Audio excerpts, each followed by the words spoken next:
Warm welcome everyone.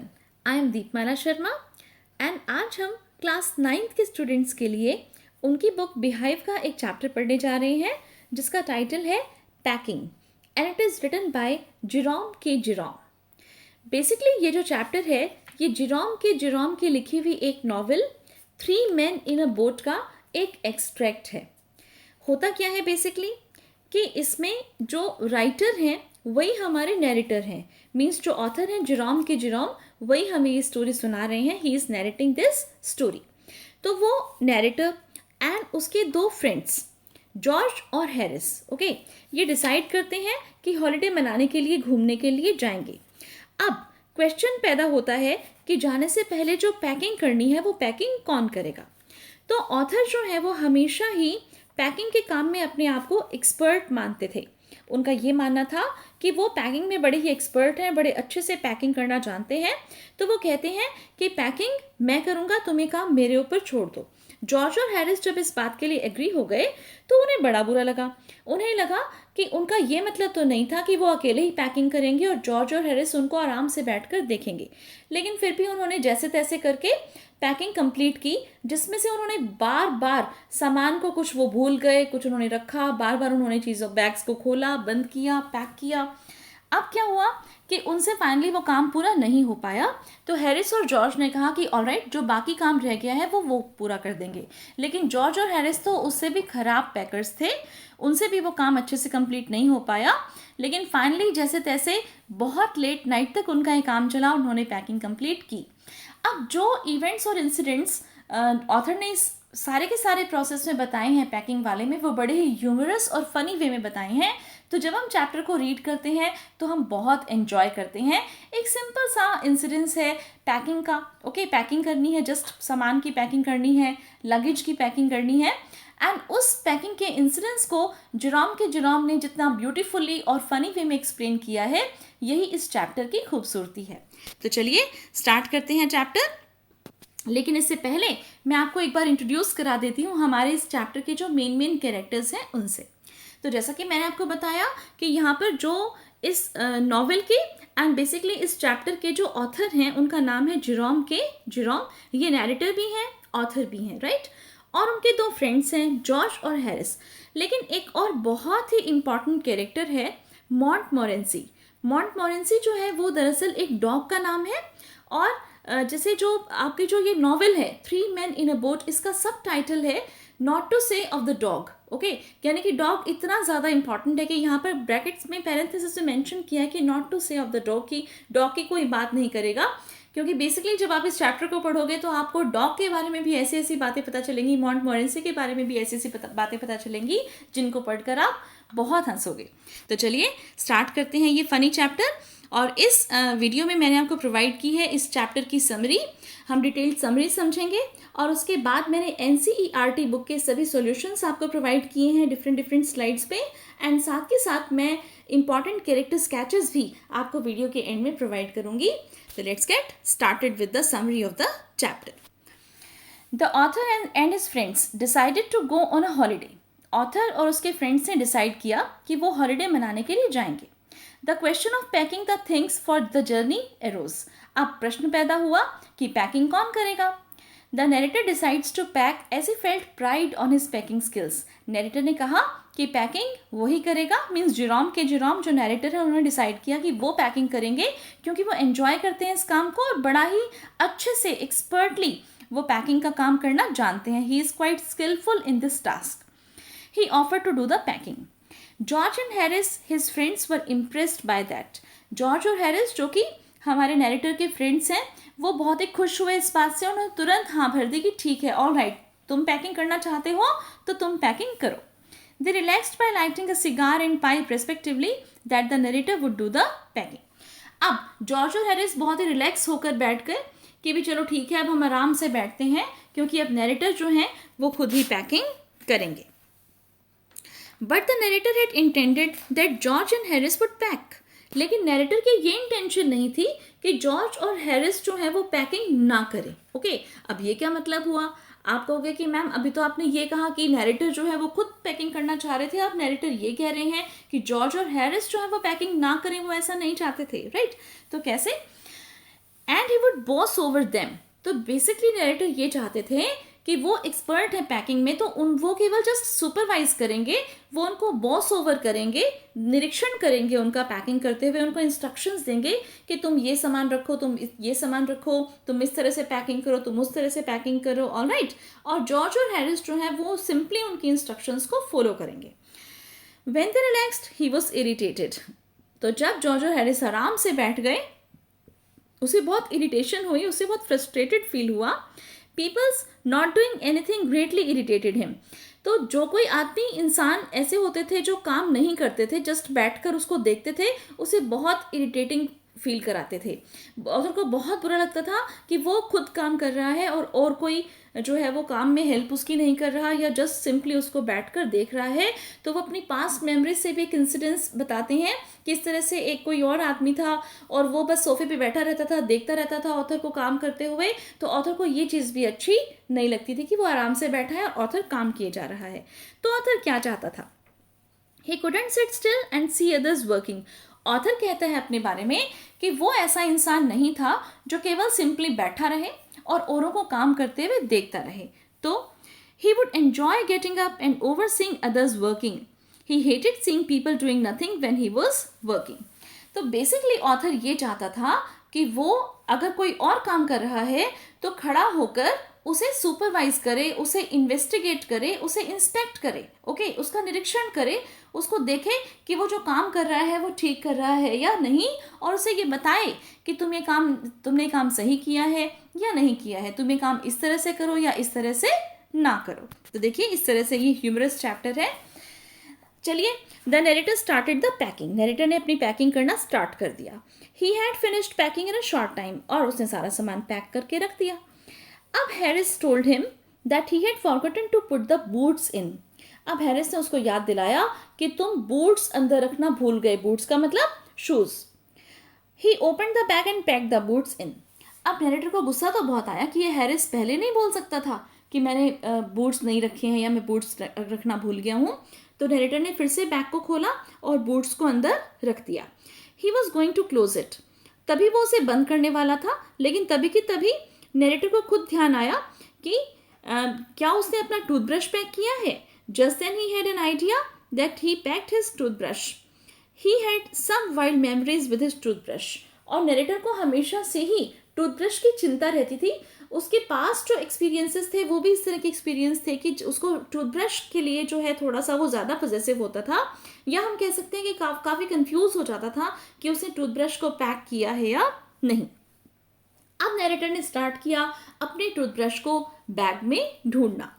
ही turned everything out. उसे सारा सामान खोज निकाला, but he could not find the toothbrush. लेकिन उसे उसका टूथब्रश कहीं भी नहीं मिला।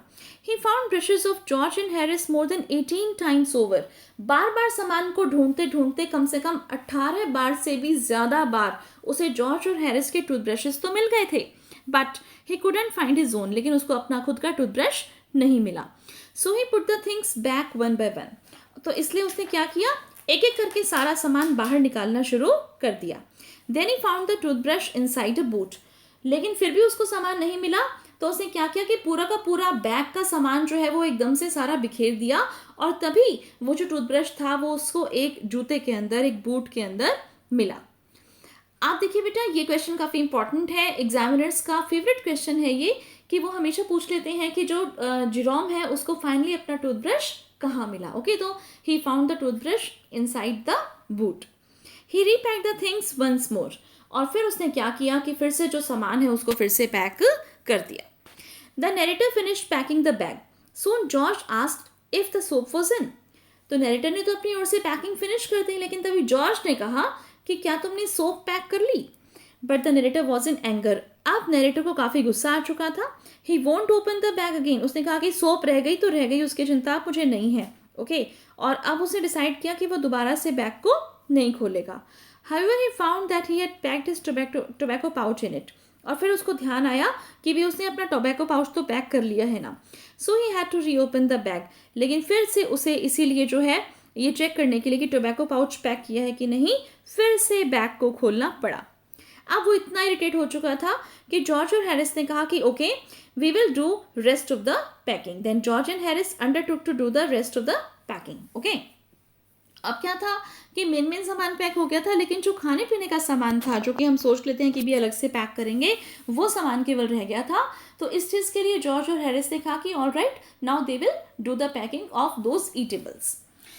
अब Harris and George were not good packers. ये मैंने आपको इंट्रोडक्शन में बताया था कि हैरिस और जॉर्ज भी अच्छे पैकर्स नहीं थे. The narrator could see piles of plates, cups, kettles, cakes, tomatoes etcetera. और नैरेटर को दिखाई दे रहा था कि बहुत सारी प्लेट्स थी, पाइल्स का मतलब ढेर, ओके, कप्स थे, केटल्स थी, केक्स, टोमेटोज, ये सब बिखरे हुए थे. Soon the packing became exciting. अब नैरेटर को ये लग रहा था कि जब मेरे से इतनी परेशानी हुई है पैकिंग करने में, तो इन दोनों को तो बहुत ज़्यादा दिक्कतें आने वाली हैं पैकिंग करने में. और ये जो पैकिंग का टास्क है अब ये रियली एक्साइटिंग होगा, बहुत ही मज़ा आएगा देखने में. अब उन्होंने जब शुरुआत की जॉर्ज और हैरिस ने, तो हुआ भी ऐसा ही. शुरुआत में ही उनसे एक कप टूट गया. Harris packed the strawberry jam on the top of tomato and squashed it. और हैरिस ने क्या किया, हैरिस तो जैसे नैरेटर ये बताते हैं कि वर्स्ट पैकर था, उससे बुरा कोई भी पैकर इस संसार के अंदर नहीं था अकॉर्डिंग टू नैरेटर. ये भी क्वेश्चन कई बार एग्जाम में आ जाता है कि किसे आप कंसीडर करते हो कि जो कि वर्स्ट पैकर है. ओके, तो आप हैरिस इसका आंसर लिखेंगे. तो हैरिस ने क्या किया कि उसने एक टोमेटो के ऊपर स्ट्रॉबेरी का जैम पैक कर दिया. और आप सोच सकते हो कि जब टोमेटो जो कि इतना सॉफ्ट सा एक वेजिटेबल होता है, उसके ऊपर अगर आप स्ट्रॉबेरी जैम इतनी भारी बॉटल रख दोगे उसकी, तो उसका क्या हल होगा. येस, इट वाज स्क्वैश्ड, उसका वो एकदम स्मैश हो गया, एकदम उसका कचूमर निकल गया. ओके, और फिर उसको चम्मच से उनको साफ करना पड़ा. George walked over the butter. The narrator sat and saw them packing. और जॉर्ज जो है वो तो बटर के ऊपर ही चल पड़ा. ओके, तो उसके जो शूज वगैरह है वो सब उसमें भर गए. और नैरेटर क्या कर रहा था इस समय, जॉर्ज और हैरिस दोनों परेशान थे पैकिंग में, लेकिन नैरेटर इस समय आराम से बैठा हुआ उनको देख रहा था, वो कुछ भी नहीं बोल रहा था. This irritated George and Harris. और इस बात से जॉर्ज और हैरिस को बहुत बुरा लग रहा था. This stepped on things. सामान दोनों बिखरा हुआ था, वो उसके ऊपर गिर रहे थे. Then they didn't find what they wanted to find. और उनको कुछ भी नहीं मिल रहा था जो कि उनको चाहिए था. They packed the pies at the bottom of the bag. They squashed them after putting heavy things on them. उन्होंने क्या किया कि जो पाइज थी, पाइज भी जैसे मान लीजिए ब्रेड्स, केक्स, मफिन्स की तरह से ही होती हैं, सॉफ्ट चीज़ होती है खाने की, ब्रेड की तरह से. तो वो पाइज जो है वो उन्होंने बैग के बिल्कुल नीचे पैक कर दी. ओके, और उसके ऊपर उन्होंने भारी सामान रख दिया. तो इसका मतलब वो जो पाइज थी वो भी एकदम स्क्वैश हो गई थी, वो भी एकदम पिचक गई थी. George and Harris upset everything. George और हैरिस ने हर कोई चीज़ खराब कर दी थी, तहस नहस कर दी थी, डिस्ट्रॉय कर दी थी. George ट्रॉड on the butter while packing. और जॉर्ज तो मैं आपको बता ही रही हूँ कि बटर के ऊपर चल ही पड़ा था. George got the butter of his slipper. और फिर उसके बाद उसने स्लीपर पे से बटर को जो चिपका हुआ था उसको हटाया. Then they try to put it in the kettle. फिर उन्होंने ट्राई किया कि किसी तरह से उसको केटल के अंदर डाल देंगे. It won't go and what was in wouldn't come out. Okay, और तो उन्होंने सोचा कि अगर या तो ये उसके अंदर नहीं जाएगा. आपको पता है बटर की जो ब्रिक होती है उसकी बात हो रही है यहाँ पर, पूरी की पूरी ब्रिक थी बटर की. और उन्होंने कोशिश की कि उसको केटल के अंदर डाल दें. केटल के अंदर वो जा नहीं रही थी क्योंकि वो थोड़ी सी अभी भी बड़ी थी, सब कुछ चिपचिपा हो चुका था, बटर आधा फर्श पर लगा हुआ था, उनके उसके जूते पर चिपका हुआ था. Okay, and still they were trying to put that butter into the kettle. तो उनको ये लगा कि केटल के अंदर ही नहीं जा रहा और जो कुछ चला गया वो बाहर वापस से नहीं आएगा. Okay, they at last got it. They put it down on a chair. आखिर में उन्होंने उसको लिया और चेयर के ऊपर रख दिया. और उस चेयर के ऊपर Harris set on it. Harris बैठ गया. अब हैरिस के नीचे बटर, हैरिस बैठा है चेयर के ऊपर, चेयर के ऊपर बटर, और हैरिस बैठ गया बटर के ऊपर. It stuck to him. और जो बटर था वो हैरिस के चिपकना ही था, चिपक गया. Then they went looking for it over the room. अब उनको ध्यान ही नहीं था कि वो जो बटर है वो कहाँ गया. ओके, और वो ढूंढते रहे. उनको पूरे के पूरे रूम में, यहाँ वहाँ इधर उधर हर जगह उन्होंने बटर को ढूंढा, लेकिन बटर कहीं भी नहीं मिला. हमारे नैरेटर इस समय क्या कर रहे हैं? जी हाँ, हमारे नैरेटर इस समय आराम से बैठ के इस सीन को एंजॉय कर रहे हैं. उनको पता है कि जो बटर है वो तो चिपका हुआ है, किसके साथ स्टिक हो चुका है बटर? हैरिस के साथ. लेकिन वो फिर भी नहीं बता रहे कि बटर एक्चुअली कहाँ पर है. फाइनली उनको वो बटर मिल जाता है हैरिस के पीछे. अब यहाँ पर एक और हमारा जो सबसे इंपॉर्टेंट कैरेक्टर मैंने आपको बताया था वो इंट्रोड्यूस होता है, that is the dog मॉन्टमोरेंसी. Had an ambition in life. It was to get in the way and be a nuisance. He felt that his day was not wasted if he had made people mad. He had a high aim.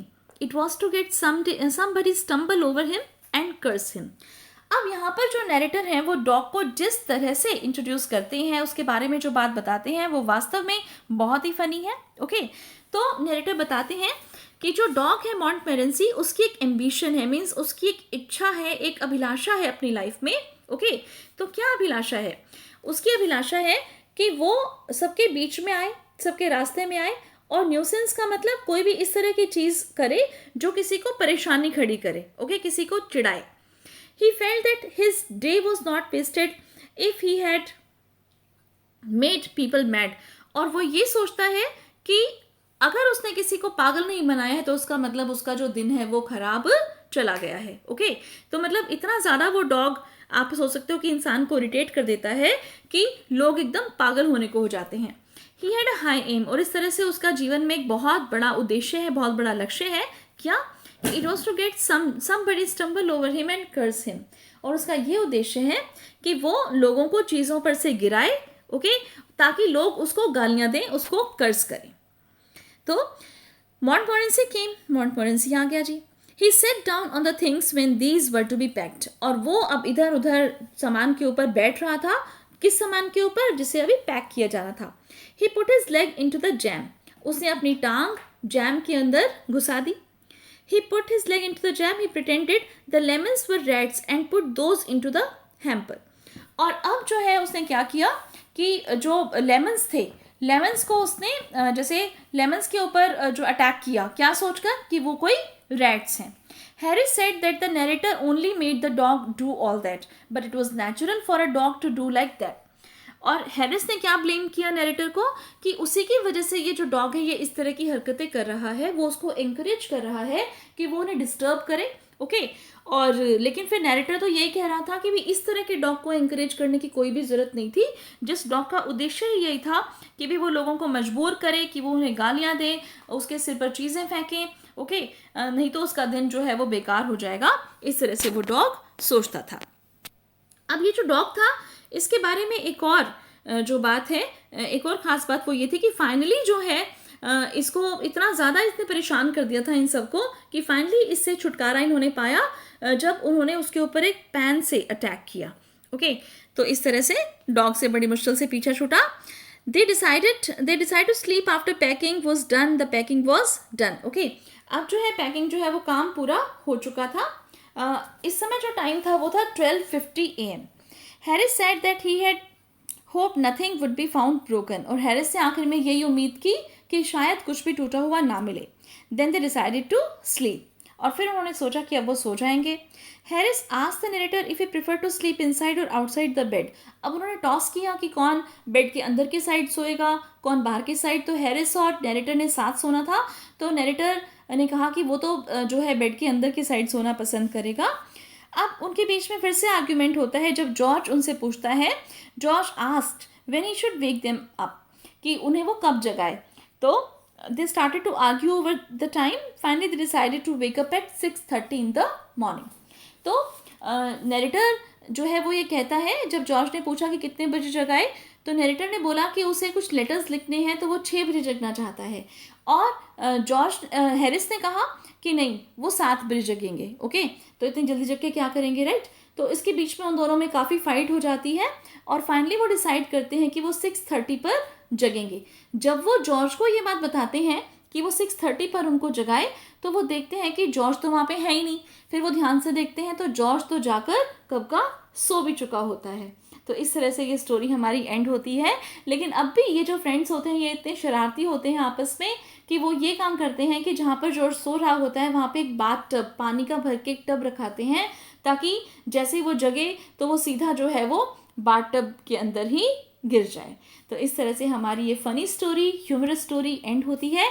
I hope कि आपने इस story को enjoy किया होगा मेरे साथ. और अब एनसीईआरटी के सभी क्वेश्चन आंसर्स मैंने यहाँ पर आपको प्रोवाइड किए हैं. देखिए, ये सब क्वेश्चन आंसर्स हैं, बहुत छोटे छोटे से आंसर्स हैं. एंड ये सभी के जो सॉल्यूशंस हैं मैंने आपके साथ अभी अभी अपनी एक्सप्लेनेशन में डिस्कस किए हैं. बहुत ही फ़नी स्टोरी है और ये क्वेश्चन आंसर्स आप नोट डाउन करेंगे. आप चाहें तो इनका स्क्रीनशॉट ले सकते हो या फिर आप चाहो तो वीडियो को पॉज करके इन सब क्वेश्चन आंसर्स को नोट डाउन कर सकते हो. These all are the important question answers given in your NCERT textbook. अब इसके बाद मैं आपको बताऊंगी कुछ और इम्पॉर्टेंट कैरेक्टर स्केच जो इसी चैप्टर से रिलेटेड है. जैसे कि मैंने आपको बताया भी था कि इस चैप्टर में बेसिकली 3 कैरेक्टर्स इम्पॉर्टेंट हैं. तो first character is of the character of the narrator. Jerome K. Jerome is the narrator of the story. Being extremely proud of his packing skills, he decides to take charge of packing for the holiday. But his real intention was to only supervise his friends while they did the actual packing. So, when George and Harris actually agreed to the narrator's suggestion and sat down seeing him work, he grew angry and irritated. Nevertheless, he does the packing wherein he forgets many things, thus having to unpack and repack many times. The narrator goes on to give George and Harris the taste of their own medicine while they begin packing the hampers. The sits back and simply enjoys all the mess that his friends create. Please make he here. He sits back and simply enjoys all the mess that his friends create. Character sketch of George and Harris. George and Harris are the narrator's friends with whom he is about to go on a trip. They turn out to be worse packers than the narrator. They are highly disorganized, clumsy, and foolish when it comes to packing. They place heavier things on top of light ones, thus squashing them and making a mess. They spread salt over everything. They step on butter and sit on it. Instead of helping the narrator while he packs, they simply sit and enjoy his forgetfulness. Now, finally, we have the character sketch of Montmorency. Another important character in the story is Montmorency the dog. The narrator says that Montmorency's only ambition in life is to get in everyone's way and be sworn at. The dog made the most use of his day by wriggling his way in places where he was not wanted. He would create nuisance and make people so mad that they started throwing things at him. Just while they were about to pack the hampers, Montmorency came and sat down on things. He also believed then that whenever Harris or George reached out their hand for anything, it was his cold, damp nose that they wanted. तो इसमें ये था कि जैसे जब भी George और Harris उस समय पैकिंग कर रहे थे तो वो जब भी अपना हाथ बढ़ाते किसी चीज़ को लेने के लिए तो मोंटमोरेंसी अपना मुंह आगे कर देता और उनके हाथ क्या लगता, उनके हाथ लगती मोंटमोरेंसी की नोज़ जो कि बहुत ही वेट और गीली और ठंडी होती थी. तो इस तरह से वो कितना इरिटेट करता था आप सोच सकते हो जॉर्ज और हैरिस को. Montmorency then put his foot in jam, pretended that lemons were rats and killed 3 before Harris hit him with a frying pan to get him out of the hamper. So that's it for this video. I provided you the introduction of the chapter, then we did the detailed summary of the chapter, and finally I gave you all the solutions of NCERT questions, and all the important character sketches also have been discussed in detail, and all the slides have been provided to you. आप अब इन चीज़ों को notebook पे लिखें, chapter को enjoy करें, अपनी book में से भी रीड करें. यही आपका होमवर्क है. Thank you so much for watching. और चलिए इन 3 men in boat को जाने दीजिए एक ट्रिप पर. इसी के साथ ये स्टोरी यहीं पर ही ख़त्म होती है. Thanks a lot.